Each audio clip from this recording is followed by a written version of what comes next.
Então, peraí, tem mais alguém aí na linha. Alô, quem é? Alô? Alô? Sim, quem é? Alô? Alô, professor. Aqui é o Francinei, de Natal, Natal, Rio Grande do Norte.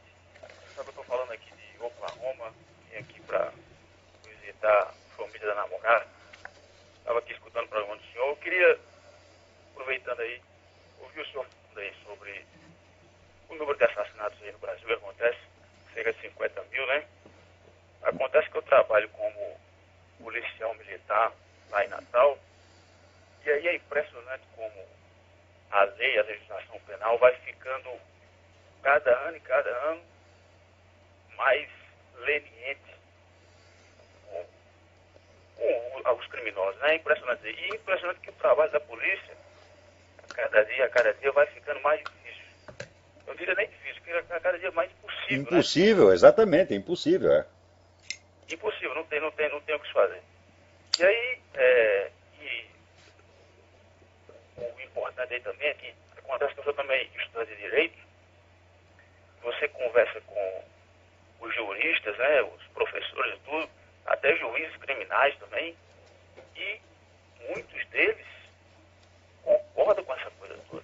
Mas eles querem isso, eu estou dizendo, mas olha, é que o pessoal não está informado, mas desde os anos 50, 60, você circula na esquerda a teoria de que a criminalidade é um forte elemento revolucionário e de que deve ser incentivada. Isso aí está nas obras de Herbert Marcuse, meu Deus do céu. O cara diz isto. E essa putada toda que está no governo hoje foram todos formados nesta mentalidade.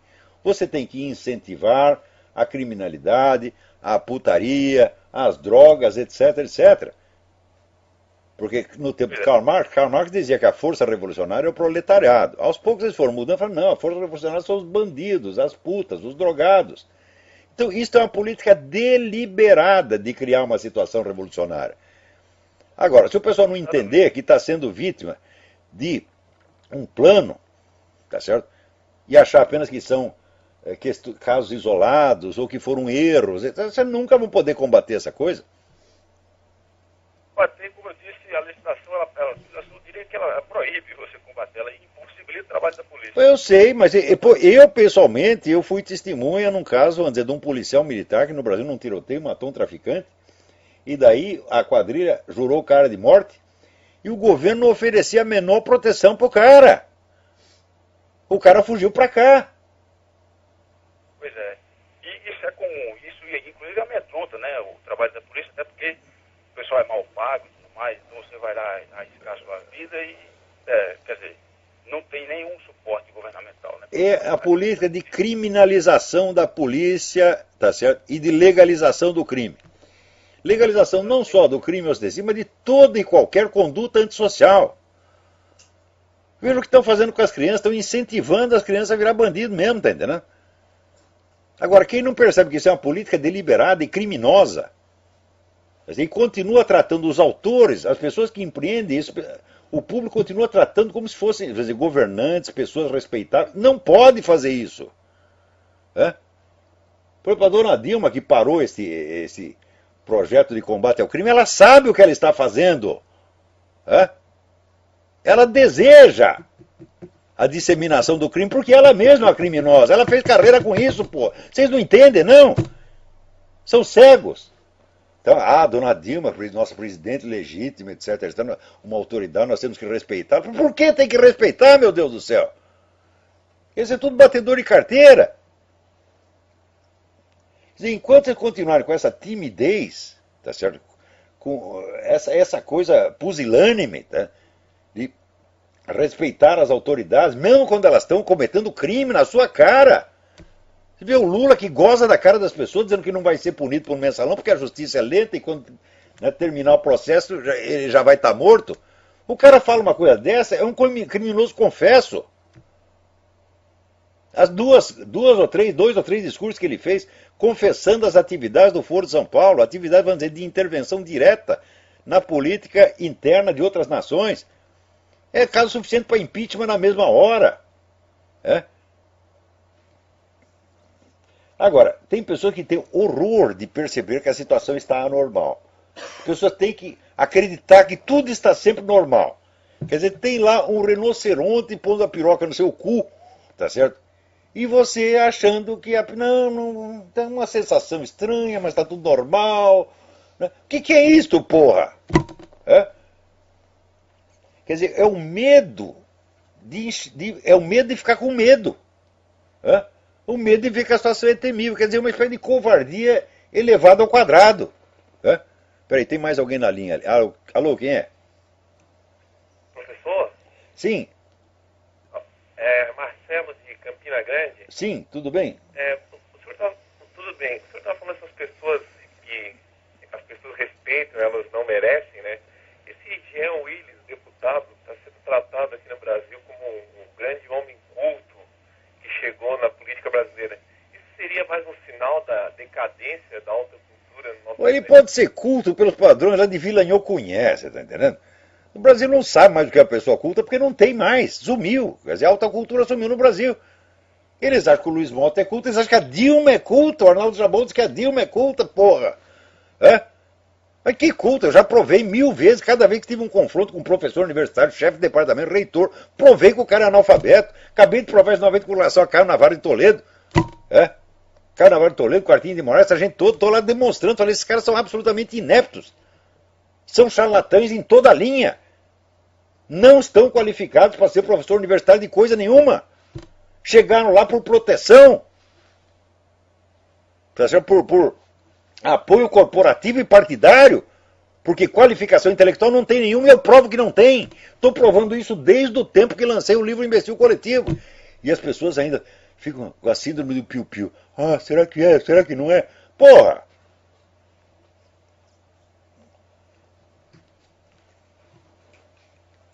Peraí, tem mais alguém na linha. Alô?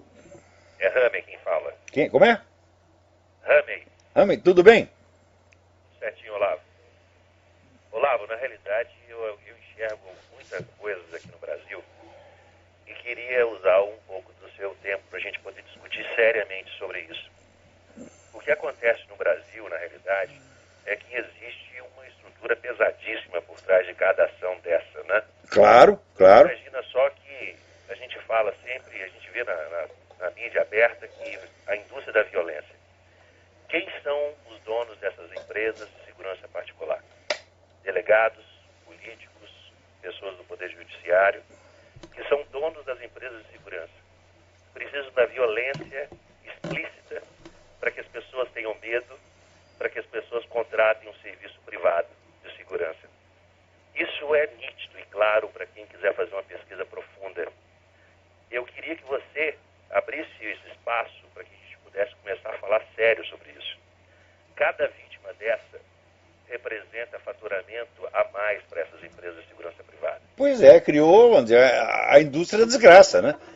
É isso aí, a indústria. E os caras estão ganhando cada vez mais dinheiro. Quanto pior o país está, mais eles ganham dinheiro, é? É isso aí. Então, pegar a criança lá do Tapinha, você precisa acabar com a criança lá no início para que ela se torne marginal. Não, ainda tem outra coisa. Quer dizer, o cidadão comum, ele não pode ter uma arma em casa para defender sua família. Mas se ele for rico, ele pode ter um exército contratado. Então é isso aí. Quer dizer, é a elitização do direito à vida. Isso é a gente começar a observar. O direito de legítima defesa foi elitizado, quer dizer, só rico tem. Agora, esse rico inclui os deputados todos. Eu duvido, me apresenta um deputado ou senador que não tem guarda-costa. Esse líder de esquerda, né? Eu vi, por exemplo, o Luiz Eduardo Greenhalgh, que tem escritório na frente da minha casa, tinha um segurança armado de metralhadora. Então, eles podem ter, o Lula pode ter, essa putada toda do PT pode ter, mas nós não podemos. Então, mas vamos pegar assim mais um outro caminho. Vamos pegar os acidentes de trânsito no Brasil, que também matam muito. Hoje, você imaginar o seguinte, a indústria de automóveis no Brasil deve estar girando em torno de 10% em média da renovação da frota brasileira com acidentes de trânsito. Aí você imagina o seguinte, esses caras que estão no poder trabalham para quem? Você vai reduzir a índice de acidente no Brasil para quê? Para quê? É claro, estão ganhando dinheiro com isso. Então, Eu acho que caiu a ligação dele. Mas essas coisas que ele está falando existem. Essas não posso dizer que essas sejam causas fundamentais. Por quê? Porque o plano de incentivar a criminalidade é muito anterior a tudo isso. Começa nos anos 50 e não começa no Brasil. Né? Começa com a escola de Frankfurt, com Herbert Marcuse, essa gente toda. Quer dizer, o pessoal da esquerda foi ganho para essa ideia muito antes de que a situação se apresentasse. Agora, depois, quando você começa, quando a coisa começa a virar realidade, aparecem os subprodutos da situação que a reforçam, como por exemplo esse caso das empresas de segurança. Começa a aparecer um monte de empresas de segurança que tem interesse no crescimento da desgraça. E daí tudo quanto é deputado, senador, cria lá a sua própria empresa de segurança. Então, vamos dizer, é uma situação, é uma anormalidade criada em cima de outra normalidade, e assim aí a coisa não para mais. Agora, esse pessoal de Forças Armadas está vendo tudo isto. Eles sabem de tudo isso, mas eles só pensam na sua aposentadoria. É só isso que eles querem. É o que eu disse, é o que virou no Brasil o lema nacional. Meu cu acima de tudo. Então significa o seguinte: Santo Agostinho dizia que o amor ao próximo é a base da sociedade humana. Agora, se cada um só pensa em si, só pensa, não, tem que preservar o meu cu e o resto que se foda, pronto, acabou a sociedade, pô. E acabou a sociedade, você cria uma situação de anarquia onde quem vai ganhar? Os industriais da anarquia, os caras que são, vamos dizer, o movimento revolucionário que vive disto. Você vê, o movimento revolucionário nunca conseguiu criar uma sociedade próspera. Você olha os países socialistas, estão todos na miséria. Então, eles não conseguem criar uma economia que funcione, mas eles conseguem destruir as economias, e eles vivem disso, pô. Quanto mais anarquia, quanto mais destruição, mais poderosos eles se tornam. Quer dizer, vai fazer pelo menos 200 anos que o pessoal vive disso, e tem gente que ainda não percebeu a constante. Fala, ora, a inteligência humana foi feita para isso, para você perceber, né, distinguir o essencial do acessório, você perceber as constantes, né? Agora, se você é afetado de síndrome do piu-piu, meu filho, a coisa pode se repetir 1000 vezes na sua frente que você ainda está com dúvida. Quer dizer, a sua máquina mental, né, está proibida de tirar conclusão. Não pode tirar conclusão de porra nenhuma, você tem que ser eternamente inconclusivo. Então, agora, enquanto isso, os seus adversários, seus inimigos já tiraram a conclusão há muito tempo, e a conclusão, meu filho, vai ser no seu cu. Sempre. Então, peraí, tem mais alguém na linha?